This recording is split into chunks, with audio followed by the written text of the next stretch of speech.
It's been 7 to 10 days and our starter's in the fridge and it looks like this. It's time to get it out and give it some regularly scheduled maintenance.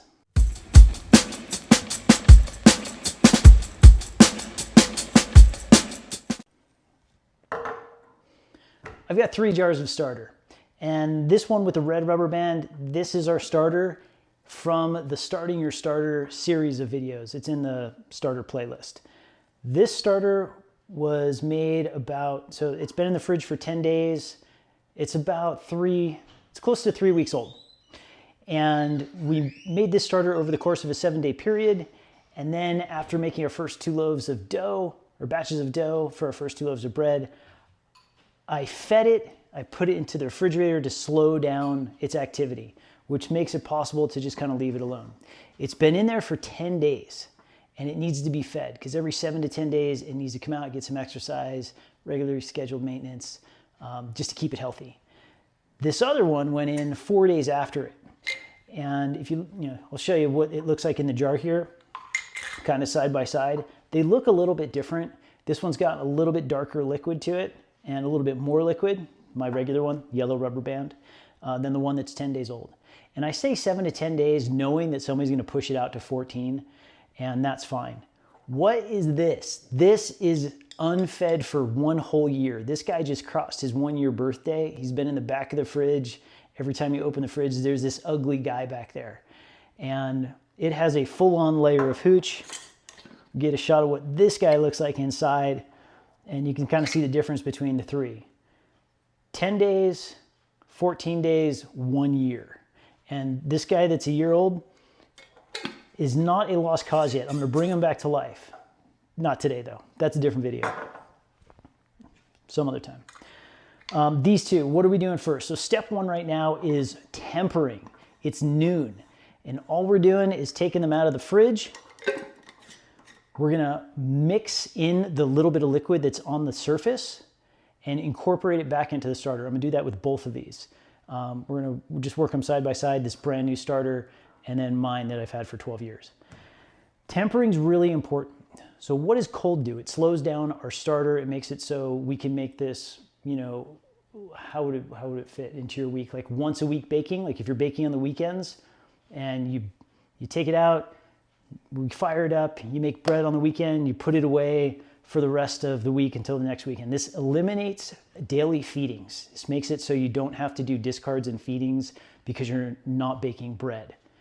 A great way to prevent having to come up with sourdough discard recipes. Because if you don't have time to make bread, you probably don't want to have to find time to make sourdough discard pancakes or tortillas or crepes or something like that. This is an excellent method for minimizing dealing with discard. But tempering, so step 1 right now is tempering. And if you try to pull your starter out at 9 p.m. tonight, discard it down to 50 grams and feed it 75, it will not be ready in the morning because the starter is too cold. It hasn't come up to temperature enough and woken up to be ready to consume the food and water that you feed it. This tempering step cannot be skipped. Your goal is to pull it out sometime around 12 or 1, and then tonight we'll catch up and we're gonna do a discard and a feeding to set up to make dough the next morning. So that's it for now. Stir it together, cover it loose with the lid so it's got a wiggle, and then you're going off to the side on a folded kitchen towel. It's hanging out. We'll catch up tonight around 8 o'clock or 9 o'clock or something. Okay, I'm coming up on 8 o'clock. These starters have been hanging out on the counter. This is what they look like when we pulled them out and stirred them up, and they've been tempering for the last, 8 hours or whatever. And they did have a little bit of movement. They did have like some air production. I mean, nothing amazing, but there's definitely, as it comes up to temperature, you might see some life in the jar, and definitely saw some of that. Right now it looks like this, and you can see like there's no more of that, that liquid didn't resurface. It's just, a sloppy starter with some air in it that's, kind of loose. It's ready to be fed. It's hungry. I'm going to discard this down to 40 grams and I'm going to feed it a 1 to 2 to 2. So 40 grams of starter, 80 grams of flour, 80 grams of water. I'm just going to do this one. I'll do the other one off camera And these guys are just gonna hang out overnight tonight, and you get to see what they look like in the morning. All right, so my jar weighs 430 grams, so I'm gonna take this down to 480. I don't want that spoon, I want this spoon. And I'm just discarding right here. So as far as discard goes, like the whole point of feeding every 7 to 10 days is minimizing like a daily discard if you're not baking. But I don't really want to use this starter for anything because it's, you know, it had that hooch, the layer of gray liquid, and, you know, it's kind of starving and needs to be fed. So I don't really want to use this. This isn't really food to me. But you could, I guess, if you wanted to, you know, make use of this 140 grams I'm taking out. And I'm just taking it down to 480. I said 480, but really it needs to be 470 because I only want 40 grams of starter in the jar. I need to look at my discard method. So 472, neighborhood for me is good enough. This makes cleanup super easy. Look at that. And you can see how liquid this is. This is just, this guy's done. He's ready to be fed. Easy cleanup, right?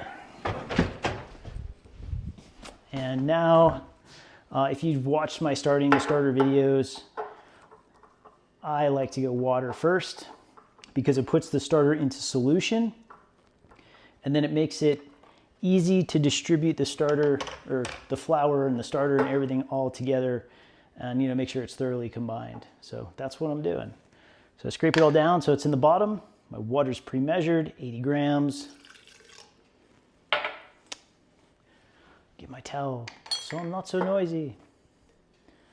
And I'm just combining this. And I'll probably overlay like a B-roll of doing like the yellow one. So if this is unfamiliar or your first time, you can see what's going on. Although, if you don't have a starter, this would be unfamiliar.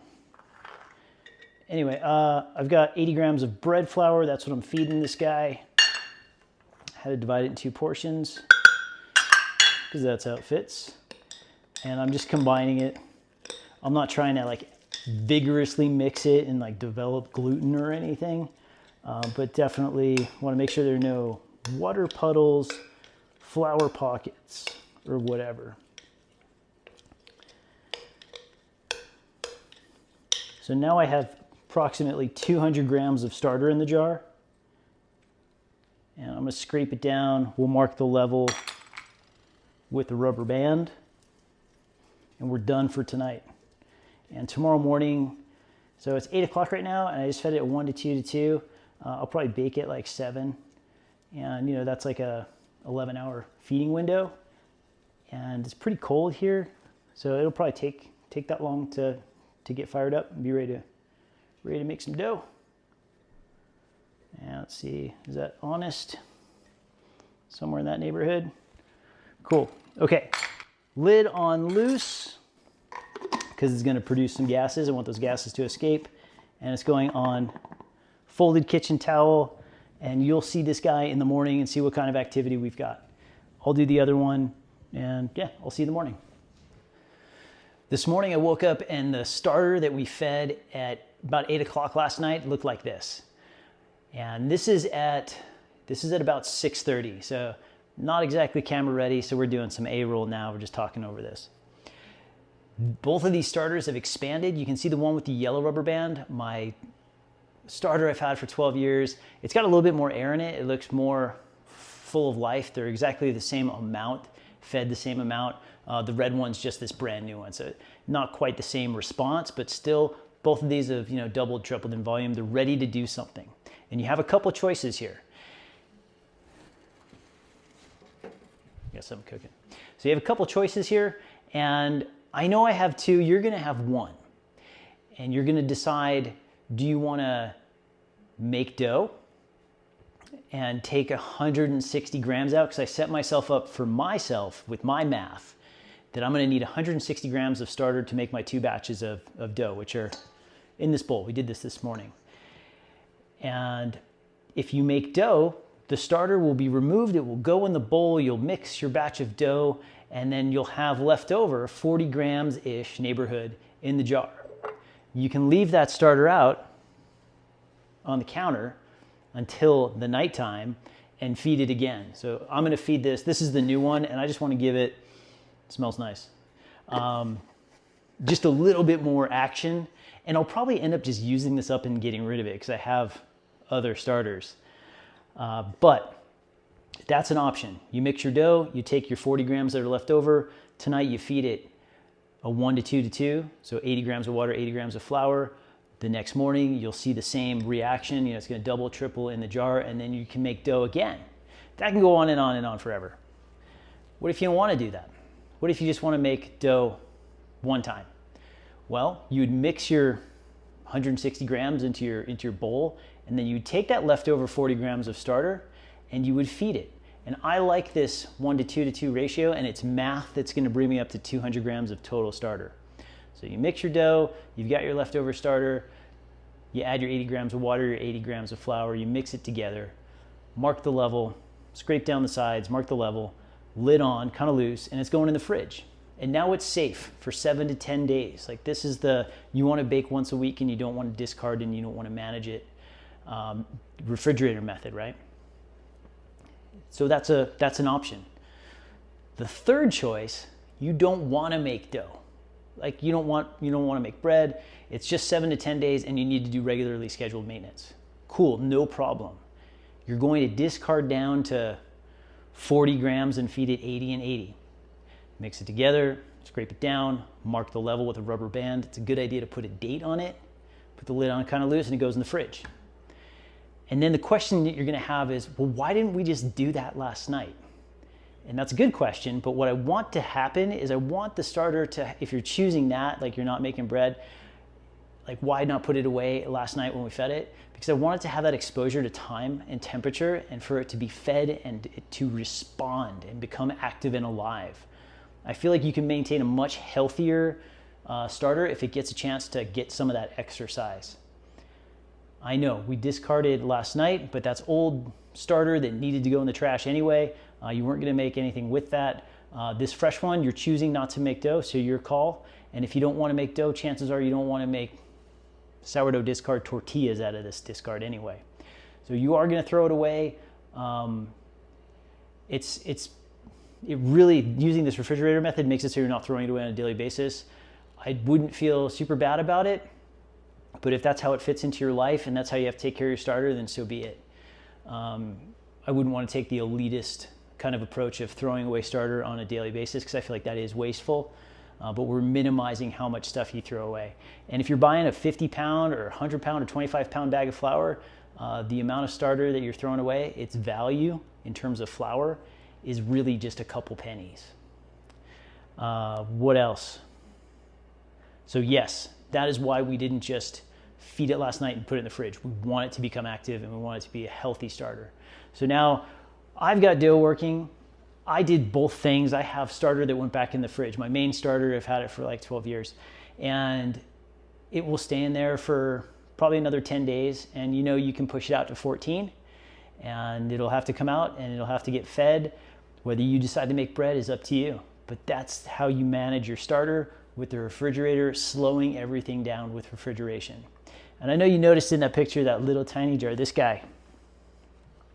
What's this guy doing?